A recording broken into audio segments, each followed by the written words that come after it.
So I'm excited to be here with three other great practitioners to tell you about CICM's new Chinese dietary therapy course and Yang Sheng course that's running over 2023 to 24. You can find all the details of the course at the link that's attached to this video. And just to let you know that there are early bird discounts which are running out soon. So if you want to book, it's a good time to do it now. One of the great selling points of the course is that you're going to get 4 different teachers from different perspectives with different areas of interest and strengths. And we're all coming together to bring you what we think is, one of the most in-depth and unique courses that's been provided before. So I'd just like everyone to speak for themselves. So I'll hand over to Danny first, and he'll talk about his component, and then we'll go through all the other speakers. Thanks, Alex. So I'm Danny Blyth. The section of the course that I'll be teaching along with Daverick is really the Chinese medicine chunk of the course. So we'll be looking at food types, we'll be looking at the basic, we'll be going back to the basics, but in a lot of detail. So really looking at taste and temperature and how they affect the organs and what they do. We'll be looking practically at foods. We're going to be hopefully leaving lots of space. So one of the great things I think about this course is that we've got such a huge amount of experience. So we want to leave lots of time for doing case histories, for having discussions, as well as giving you lots of information. The course will be running partly online and partly face-to-face, so there will be an opportunity for us to all meet, which I think is also great. So hopefully there'll be some time for tasting. A big component of the course is going to be integrating it with your life. So we're going to be expecting people to cook food, come up with recipe ideas, come up with meal plans, and share them on social media. So we'll be looking for people to really get engaged with how they're going to bring this stuff into their life. And I think that's the best way of bringing it into their patient's life. So I'll hand you over to the person who I pored over his nutrition books when I was a student, and that's Daverick Leggett. Hi, yeah, I've just been introduced. So my name's Daverick. Really looking forward to this course. I've been teaching alone for quite a long time, and it's I got invited to teach on this, and I'm really very excited. It's just to work with other people who are so skilled in their field. Yeah, I feel I'm aligned with Danny really in what this is about. I'm quite pragmatic as a person. I'm certainly not a dogmatist or a purist, and I'm interested in how we apply the theories of Chinese medicine in kind of ordinary life and ordinary Western life. And when I first started writing about food, I was compelled and interested in the subject, but I read everything around, and I thought, yes, but what are these foods? They're not part of my culture. I don't really understand. It's like, how can I actually apply this? So I felt my kind of calling, I think, in it was to how can we translate from one culture to another and keep the essence and the truth of the system, of the energetic system, which I totally love. And how can we apply that to a Western diet? What's pizza? What's chips? What's all the vegetables we've got in the shops? How do we apply these, and how do we then, create recipes and help people get stronger and better in their health? So I'm excited about that. I'm also a bit of a grower, so I don't know if I'll slip in any growing tips, but there's a chance that might come into the conversation. Yeah, and recipes, same as Danny says, really. I mean, I think we learn a lot through being creative. We learn a lot, we take the information, but until we've actually applied that using our creativity, in other words, okay, so how can we go away and make a recipe that will suit someone who's got damp heat in their gallbladder? Ghastly thing, but how do we, probably an awful recipe, probably unpleasant, how do we create a recipe?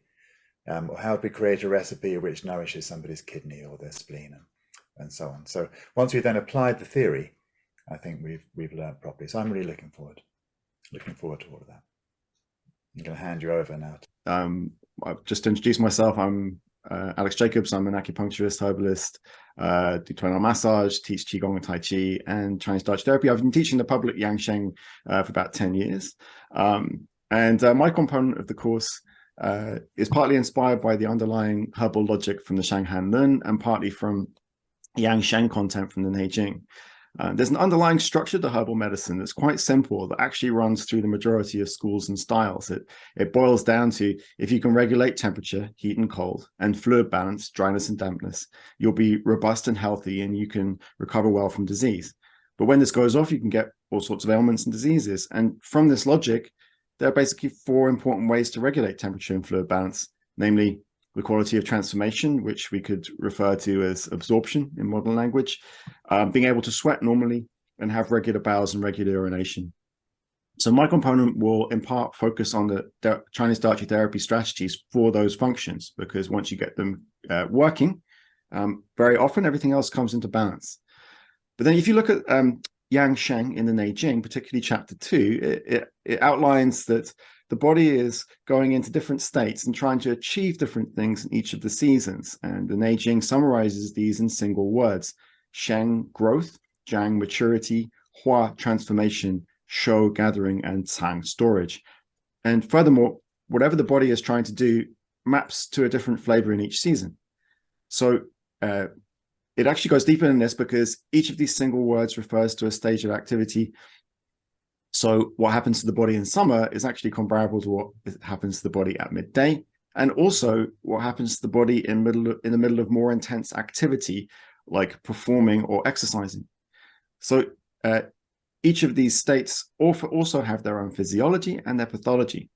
And what's even more neat is that all of these states and these seasons map rather nicely onto the 4 methods of regulating temperature and fluid balance I mentioned at the beginning. In spring and summer, we need to understand sweat. In late summer, absorption. And autumn and winter, bowels and urination. And to putting all this all together is a holistic way of looking at things, which also happens to be easy to use, easy to teach patients, immediately observable, and experienceable as well. So we talked about making recipes. The recipes are your homework. Recipes are the proof of the effect and how you learn it and how you experience it. And this framework is also useful for learning how to combine flavors to be delicious, as well as being a good effect. And if you're interested in learning more about this aspect of the course beforehand, I'm making the introduction video to the course freely available. You'll find the link below this video. And the final thing to say is, by doing the course, you'll be able to join my private Facebook group, where we've got a community of my past students who are posting all their creations and observing the seasons as they go past in the year, and making it this kind of active, developing, learning community. So I'll just pass over to Rebecca. Lovely. Thank you, Alex. So I'm Rebecca O'Reilly. I'm a holistic nutritionist and naturopath, and I'll be teaching the Western medicine aspect of this course. So we'll be looking at some of the fundamentals of Western nutrition, like how we metabolize and break down food. We'll take a closer look at gut health, in particular the role of the liver and the importance of having a liver that functions well. We'll look at the treatment of specific conditions like autoimmune conditions, the adrenals, women's health, for example, and also look at lifestyle choices, so tradition versus health in the modern world. In my private practice, my work is very much focused around helping people recover from chronic illness. And we're seeing a lot of very chronic conditions in the world today that sadly the medical profession and the world at large are very poorly equipped to deal with. And a good example of this is the autoimmune conditions. And these conditions are very related to what we're seeing in our environment in the way of pathogens like viruses and bacteria, but also toxicity. So I'll really be bringing this into the teaching schedule to help students understand what we're facing in the world today and how this relates to the conditions that we're seeing, and how we can use food as a very deep medicine to recover our health. So my intention really is, for the very short time that I'll be with students, which is 3 days over the entirety of the course, is to really bring those three days to life as much as possible, to make them interactive, and also to make them as relatable as possible, so that students know what they're doing when they're faced with their own patients and also with their own health day to day. That's great. Thank you, Rebecca. And, one of the things that we're talking about is we're not only excited to share all of this with you, but we're excited to learn from each other and learn from you too. So this is going to be, a very creative and stimulating environment. So just encourage you to, have a look at the syllabus of the course at the link and drop us an email if you've got any questions. Have a look at my introductory video, and we hope to see you on the course.